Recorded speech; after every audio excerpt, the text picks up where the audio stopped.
Do you believe in alternate universes? You are listening to Delayed Replay. The improvised movie review podcast. Wink. Everything is fine here. We're all fine. Just sit tight and listen to them talk about the movies they definitely saw. Don't delay. We have to listen right away. Hello, listeners. I'm Steven Schinder, your host, as always, and this is another episode of Delayed Replay, usually a movie review podcast, but this time we're talking about another video game. That's right. You may have heard our episode about Star Wars Episode 1 Racer Remastered, and on that episode, I had a guest, and he's on this episode as well, where we're talking about Fast and Furious Crossroads. It is Jeffery White. Hi, hello, Steven. It's great to be back yet again on Delayed Replay, and I'm incredibly excited to be back. And it's going to be very interesting talking about this game that we just played recently, and it's going to be something. It's going to be a fascinating podcast.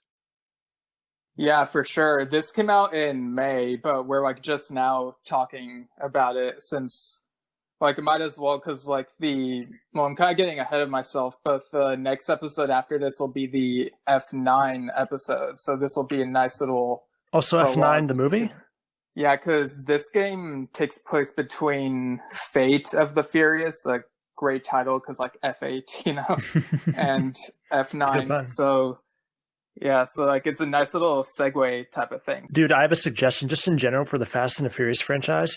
If they just start marketing their films like the F8, F9 keyboard buttons, that would be such a unique, genius marketing. It's the whole marketing system. It would be so fascinating to me. Oh yeah, and ってFX for the 10th one, And it'll premiere on FX on Hulu.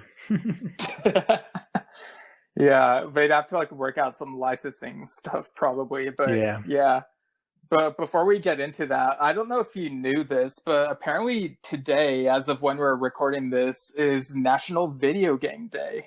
Oh, I was wondering why I saw a hashtag on Twitter saying "Thank you, video games" or something like that. Yeah, yeah, I saw that too. Since when? It's rare seeing the Twitterverse be positive about games. I'm so used to seeing and following the industry. I'm so used to chronicling the negativity going on. So that explains that. So that's really cool. Yeah, people being like, "This game is garbage," and being all salty. That's the unofficial slogan of Reddit right there. Yeah, so I don't know if real quick you want to be maybe say what video games mean to you, just real briefly. Yeah, I mean, video games has been a big part of my life. I remember just playing video games for the first time, being so impressed that any form of technology could provide this high level of entertainment for me. And it was very special to me. It meant a lot. And seeing how video games have progressed, and now I've played more story games and dark action games and RPGs and whatnot, and from a wide, diverse array of developers, and it's really fascinating. Video games are as a form of interactive media, they have the storytelling potential that films sometimes can't, because as a gamer, you are engaged in the story. You are role-playing as the character you're playing as. And so that's such a unique form of entertainment that is hard to replicate in other mediums that in the same way. And so it means a lot to me. It's fascinating seeing how games have progressed. And I'm always looking forward to video games every year. And it's also the other one is it's a great way to bond with people. One of my really good friends I've known for about 15 years, longer than I have played longer than the amount of time that I played video games. We bonded, we bonded initially just through seeing each other in the neighborhood, but it was video games that kept us as good friends for a long time, and we still are today. And so this activity, really means a lot to me.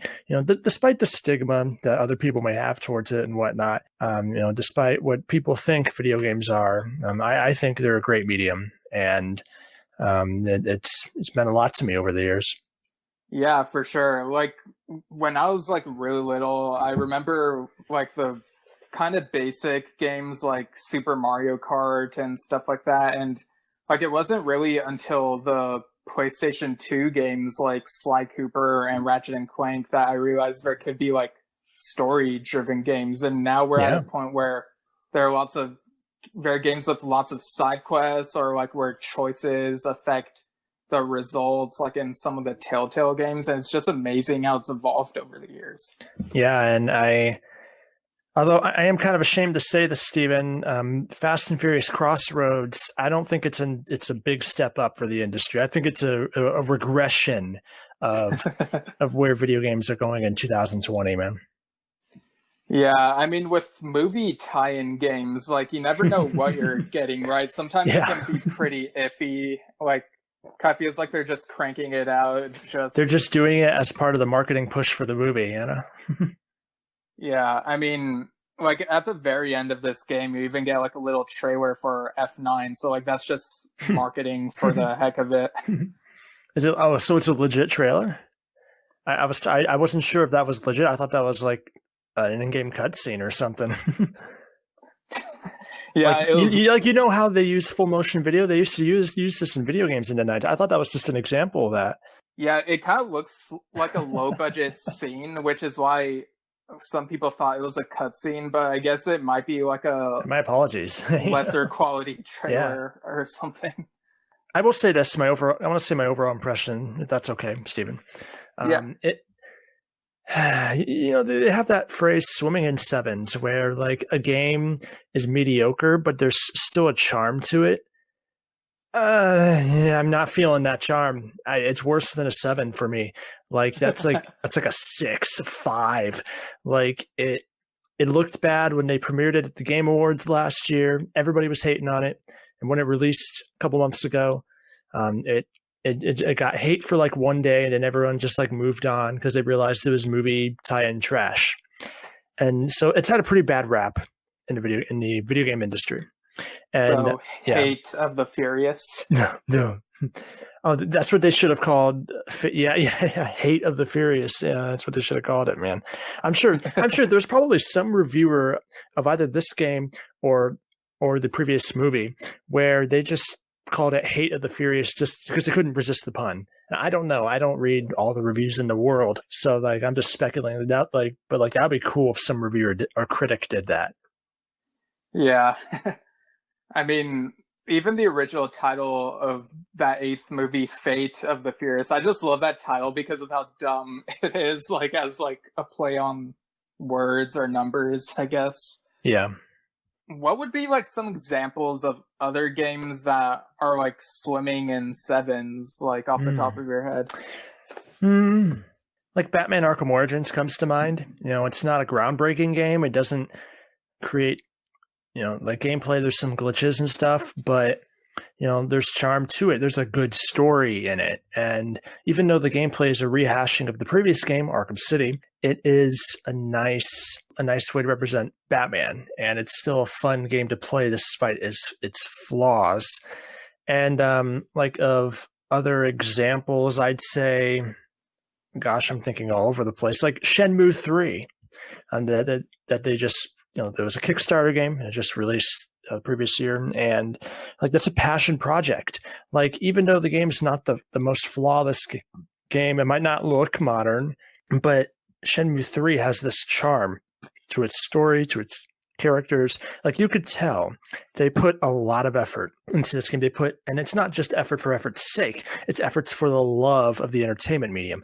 It's love for the story, love for the game, and that was what went into the development of the game. And so that's what I mean when I say swimming in sevens, Stephen, is that it's charming, even though the game isn't perfect by modern standards. Does that make any sense, Stephen? Yeah, I think I get what you mean. I still need to play Arkham Origins. I'm like ashamed to say, dude, it's good. You gotta play. I love it. Yeah, I've had it for a while, but I haven't gotten to it yet. Yeah, I mean, there's no better time than now, man. Right. It's always a good time to play Batman games, especially the Arkham ones, Oh yeah. probably. And then, they might now announce another Batman game later this year or something along those lines. Who knows?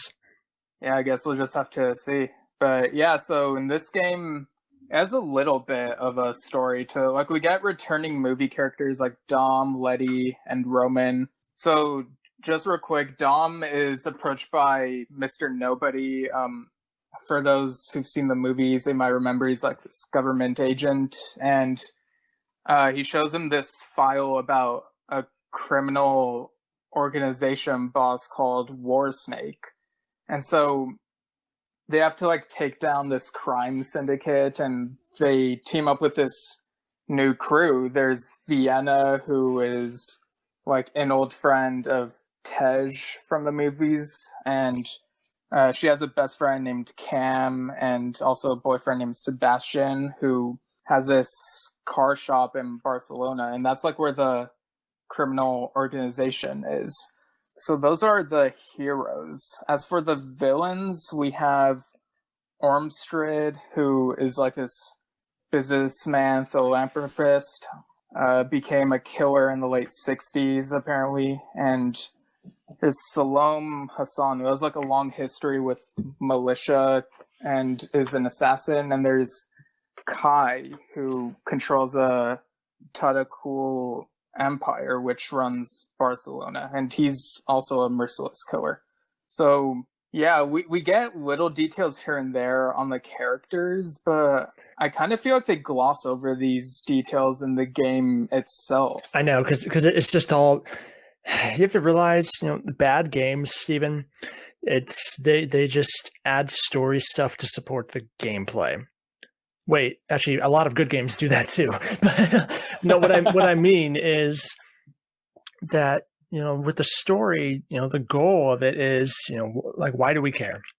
Why are we doing this? What is the point of the gameplay? The story is supposed to give us that valid reason. And I think because Crossroads was such a repetitive game, a lot of the missions were the same. You do the same, drive from here to there, try to destroy this tanker, do this, steal that, and it's almost like a ripoff of GTA. It's a Grand Theft Auto. It's, but not as good or as detailed as GTA. But yeah, because the gameplay was very, very repetitive, as you said, we didn't see the story stuff very much, and it's like, why care? Why do I care about this game? See, Steven, this is why I said this is worse than a 7, man. Yeah, I agree. It felt like GTA, but without the fun, And to kind of sidetrack just a little bit, this game looks like it's a PS2 game. This looks like it's 15 years old. Like, you look at the voice cast, they got the movie voice cast, Steven. And like, it almost looks like all the budget went to that. It's just like all the budget just went to getting Vin Diesel. And so it's just like, I mean, I get it, it's a movie tie-in, but when it comes to video games, like, to make a good game, like, you have to spend the bulk of your money on the game to make it look good, and and hope that there's significant demand for a good quality product. And when you put a cheap cash in is when you put all the money, or not literally all the money, but a good chunk of the money towards the casting, towards like celebrity voice maybe not voice actors even, just some actors from the films. That's what they did with Crossroads, dude. And so when you just do that and think, oh yeah, gamers will pick this up because it has all these famous stars. Well, I mean, you might get some diehard Fast and Furious fans, but you're not going to get the core gamer base, because gamers want good games that look good, games that play good. And I'm ashamed to say, I'm a positive, jolly guy, Steven. I don't like being critical. I don't like being negative, but I have to be for this game. It did not impress me very much, and you can tell by playing it that this was meant to be a cheap movie tie-in just to get some additional bucks. This is not, as I said, this is not groundbreaking for the industry at all. So many movies have done this sort of thing with video games in the past, and it's so infuriating as a gaming enthusiast to see this sort of lackluster effort. Was it fast and infuriating? Yeah, you could say it was my, you could say the infuriation was my fate. Yeah, like some games do that where like there will be a movie tie-in and they try to add the movie cast to add some legitimacy to it. But yeah, you have to like also make the story good. Like for example, so like I've only seen each of the Fast and Furious movies once, but like my favorite Fast and Furious thing in the franchise is this 3D animated Netflix show called Fast and Furious Spy Racers. And this is the first I've heard of it. Oh yeah, like it's like they have Vin Diesel make a cameo because like it's about his cousin. What's his cousin's name? Let me look it up real quick. Or like Tony or something? Nah. I know his cousin is voiced by Tyler Posey. But his actual name is it's Tony, yeah. And I should say this before people start hating in your show's comments. Like, I don't hate Vin Diesel. I love Vin Diesel. Like, he's the voice of friggin' Groot in Guardians of the Galaxy. Who doesn't love him? I think it's it's fantastic. He is defined by this franchise, and his impact in Hollywood is very massive. I'm not trying to diminish that stuff. But I'm saying, like, maybe, like some of the money into video game development maybe should have gone to updating the textures, making the game look just a little bit more modern, more like a worthy PlayStation 4, Xbox One video game, Yeah, I mean, in the Spy Racers TV show, like the visuals look better than the game's visuals, even though Vin Diesel looks kind of weird to see in, like, 3D animated form, but like I legitimately enjoy Spy Racer's story. Like the premise is kind of similar to Star Wars Resistance in that like Tony has to go undercover as like pretend like as a spy or whatever, and I like Resistance and everything, but like I feel like Spy Racers hit me in more places than I expected, which was very satisfying. Yeah, I'm happy you liked it, man, and I'm assuming you liked it way more than this video game, right? Yeah, I mean, this video game, like that trailer really does look like it was not from now. Like it's very surprising.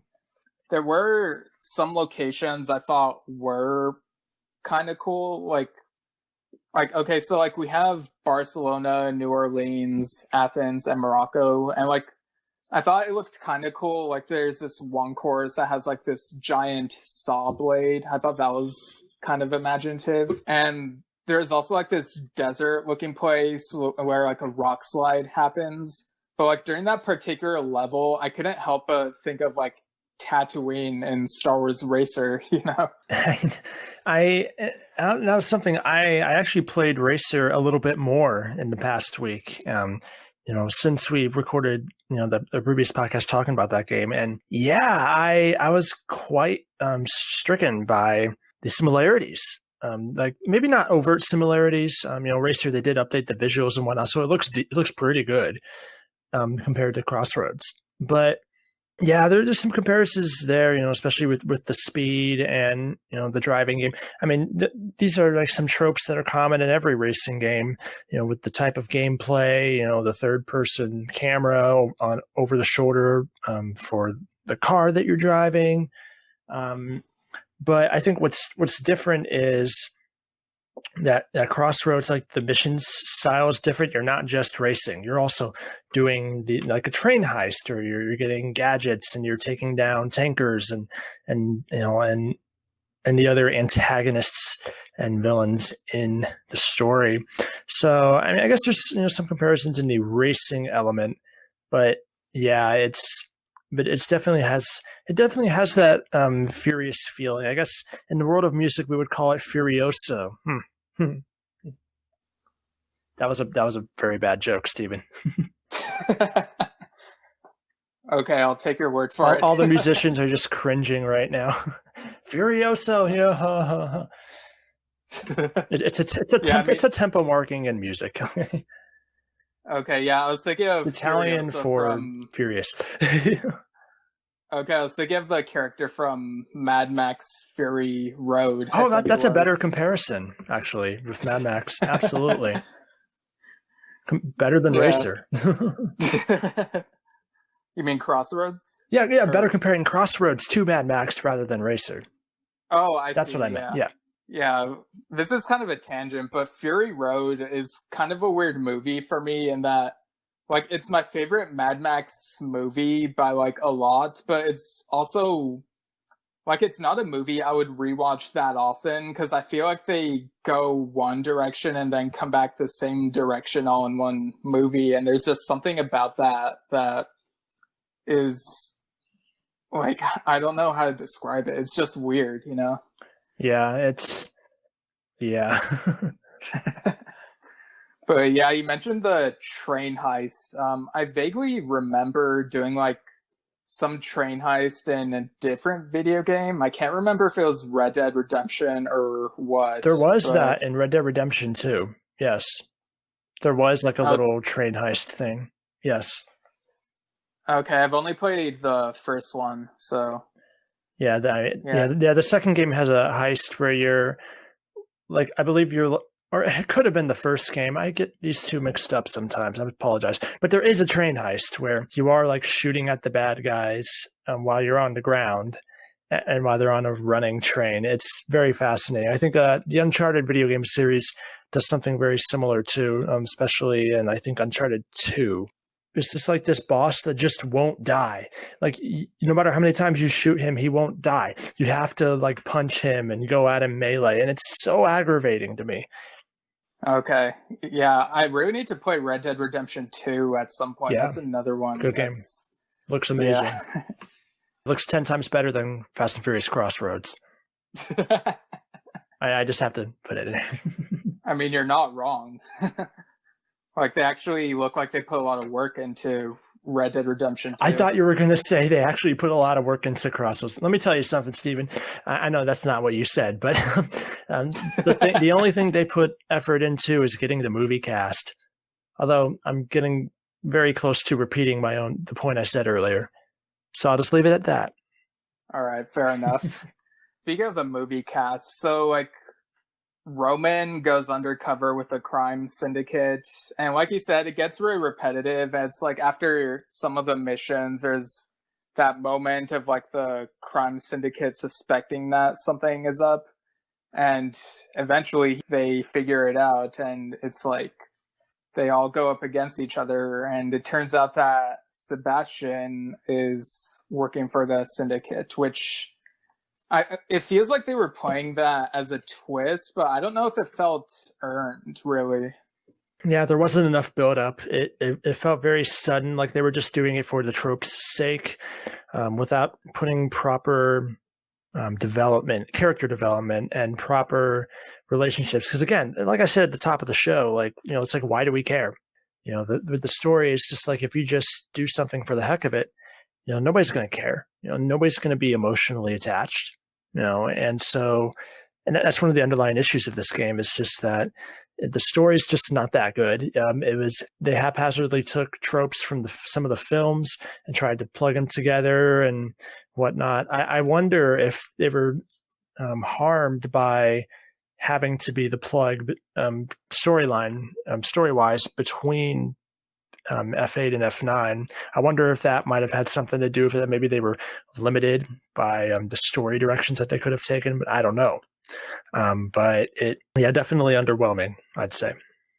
Yeah, because there's not as much suspense if you know that certain characters are going to pop up in the next movie. Like, they should have just gone the Spy Racers direction and made it all new characters. Oh, just change that name a little bit and you just call it Racers. Ridge Racers. I had to do that, man. Yeah, I watched that video after you sent it to me, and it's very cringe. It's awesome, hilarious. Yeah. it's awesomely bad. Oh man. But yeah, I mean, to be frank though, Crossroads actually has similarities with the gameplay of Ridge Racer and God Eater. Like, whoa, like there are similarities with the gameplay style in Ridge Racer, where like it feels a little bit more like an arcade racer and whatnot. Do you feel like that benefits it or hampers it a bit? Well, considering the memes we just mentioned, it obviously does not benefit it. So based off of that logical conclusion, the logical conclusion would be no. Maybe no benefit. Yeah, I mean, it's probably how Spock would have put it with that logic. So yeah, like some of these courses would probably look cool in live action, but I like them in theory, but they just didn't look as great in the game. And like I mentioned the giant saw, obviously, but yeah, and it feels like they didn't flesh out the characters enough, and like by the end, like after the crime syndicate is like demolished and like the criminals get arrested and whatnot, and it turns out that Kai was seeking Ormstrid's approval just because like he looks up to him or whatever, which is kind of weird. Like the new heroes and the movie heroes kind of go their separate ways, and like I don't know if they expect a game with these new characters to come about, but it seems pretty doubtful given the reception of this game. Yeah, it's I don't have anything more to add about this other than what I said already. There is something I do want to talk about real quick, Steven. It's the multiplayer. Okay. So it's funny, this game when it released got a lot of criticism, but it had really not many people got it. Not many people picked up the game, and not many people played it because most of the time, 9 times out of 10, I'm just trying. Out of the 10 times I played the game, only one time that I went into the multiplayer mode, I found people playing. That I found a match. And the servers were quite choppy and whatnot, like the online multiplayer. It just wasn't very good. And I mean, they have different vehicle classes. They try to vary it and make it look cool. I'm trying to remember. I think they had maybe some microtransactions to try to encourage purchases. But it's just like the demand just wasn't there for the game. And that's very evident by the multiplayer. There just wasn't much there. And that was another, unfortunately, underwhelming moment for me. And so I'm wondering, do you have any experience with the multiplayer, Steven? Yeah, I played it for like a little bit. You actually found a match. Wow. Yeah, it took a while. Like I left it on in the background until like it said that there was a match. And like I got on there, and so in multiplayer there are like these 3 factions that can play, and there's like heroes, villains, and cops. And for that one time where I was actually able to do multiplayer, like even though there were few of us, it felt a little bit cluttered having 3 factions as opposed to just heroes versus villains, Mm-hmm. Heroes versus villains versus cops. And yes. It's kind of making it like a Need for Speed combined with like Midnight Club. Actually, but here's the thing: Midnight Club did this way the hell better. Like Midnight Club, from Rockstar Games, which I can't believe they haven't released a game in so long with Midnight Club. What are you doing, Rockstar? But anyways, up that side tangent. But yeah, Midnight Club did this so much better, and like I was just. It's unfortunate. It reminds me of another very bad game that's way worse than this game called Ride to Hell Retribution from Eutechnics, the former NASCAR game developer. And that game was gutter trash. It was offensive and gross, and it was just hard to play. It's just trying to recreate these commonalities that good games actually do well. But it's like they just cheaped out, or they just didn't do very well. It's like I guess they tried, C for effort, I guess, but This is clearly a movie tie-in, and it's rather unfortunate. I'd say it was harmed because of it. Yeah, I mean, we got like 3 multiplayer modes. There's Rescue, Seek and Destroy, and APB, but none of them were like that fun for me for like the one time I tried them. So I don't know if that's unfair of me, but then again, it's like the demand wasn't really there. And like, it's funny, man. I read on the website the description of the rescue mode. Here's what it says, quote, "Meanwhile, the cops don't care who's a hero of a villain," unquote. Oh Yeah, my! so It's just many a simple typos. friggin'. Here's the thing. I'm a perfectionist when it comes to spelling. And like, I understand, people make typos. I get it. But my goodness, this is like a legit publisher released this. They accepted this on their website. It's just like, what? It's like they didn't care. I know. That's that's the moral of this podcast. Yeah, and real quick, the music, like there was like some hip hop stuff that matched the movies and some other stuff. But what'd you think of the music overall? Yeah, if I remember correctly, the series is known for their use of rap and hip hop music. I'm trying to remember. Yeah. It's been a while since I've seen the series. So yeah, and the trailers expertly showed that. And I'm trying to remember within the game. I think they didn't have a lot of music because to use those tracks, it costs an arm and a leg to use licensed music, and so obviously a lot of games sometimes have difficulty in getting those licenses and using it and whatnot. I think they used some of the movie soundtracks, like that stuff that wasn't licensed, if I remember correctly. But and they tried to put in some hip hop songs in there from the franchise, but it was quite a bit underwhelming. I mean, I don't listen to this genre of music very often, so I was actually mildly impressed. It wasn't that bad, really. Yeah, but still, it was unfortunately another underwhelming aspect of it. Yeah, like I don't listen to much hip hop, so I'm not knocking it down, but the way like the soundtrack for the game in general felt kind of repetitive. Like they were relying on stuff that sounded familiar without making much of an effort to put a bit of new into it, from what I remember. It wasn't very groundbreaking. Yeah, I agree. So I guess unless you have like anything else to say, we can like go into final thoughts and like score out of 10. I know you gave a score at the top. I might change it again. I'll just say one right now. 5 out of 10. Good riddance. I do not spend your hard-earned money on this. There are way better games out on the market. Get Ghost of Tsushima. Get Last of Us Part 2. Get Persona 5 Royal. Don't waste your money on this. It's not worth it.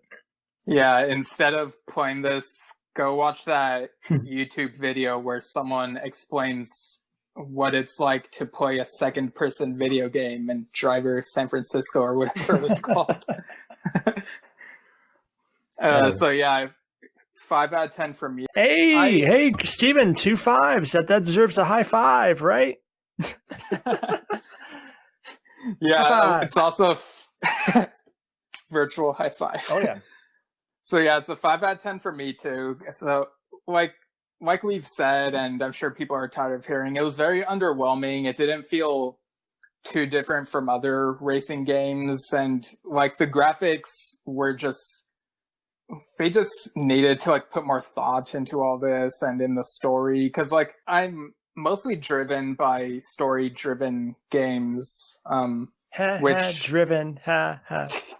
Yeah, driven. That's a good pun, Steven. So yeah, like with very little story and like just having it stretched thin in this, when it was clear that they were trying to put something in it but not really trying hard enough, it was just really frustrating. It feels rushed, which, I mean, I know the word fast is in the title, but you shouldn't rush a video game this way. I think we're in agreement. So Jeffrey, thank you again for joining me on another episode. Where can people find your stuff? Yeah, so I host 2 podcasts on Channel 1138, Hype Function and Maniacal Melodies.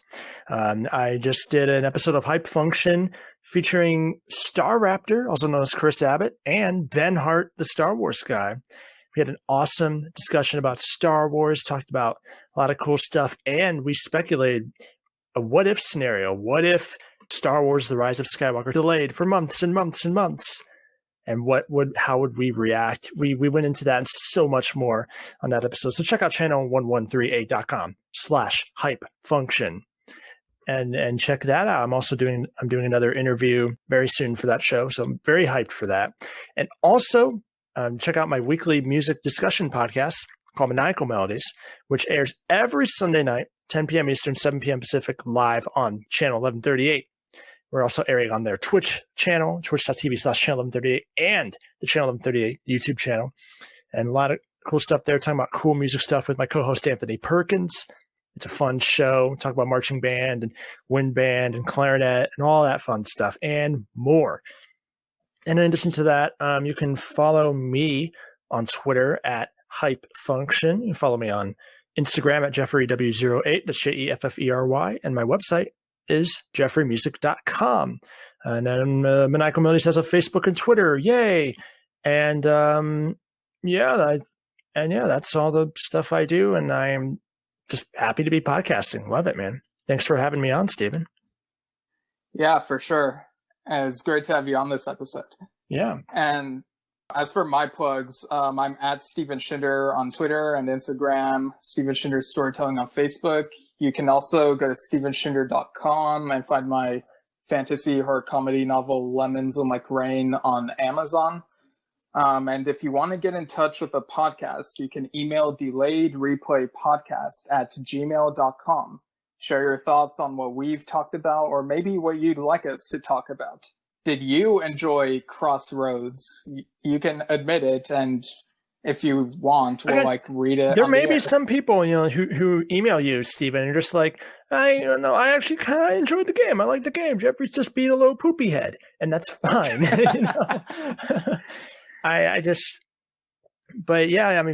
Feel free to email Steven. Yeah. This is a good podcast that you're doing, man, and I hope you continue to do more. I cannot wait for your next episode, which is about, I believe, F9. Is that correct? Yeah, and that'll come out in like a week and a half from when we're recording this, and this particular episode will come out like maybe right before, so a tie-in to that, so kind of like what they did, except we did it better. We didn't like rush or do it just like we actually care about this is what we're saying. Yeah. That's why I was being so negative and I had my hot takes. It's just because I care. I'm a gaming enthusiast. I want there to be good games, and hopefully Slightly Mad Studios will come back and make some better racing games. Slightly Furious Studios. Yeah. All right, I think that's all the puns we have time for. Without further delay, have a good day.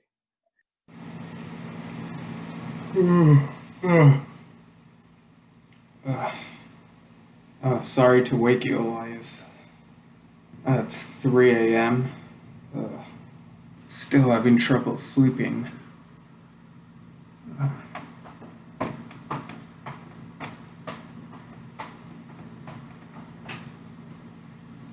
There's a trailer across the street. I don't remember seeing a trailer there. Do my eyes deceive me? Wait, I don't see it anymore. Trailer. They must be leaving a trail to get me to remember. I vaguely remember. Guess we just gotta keep an eye out, boy. Try to be safe. What were they called?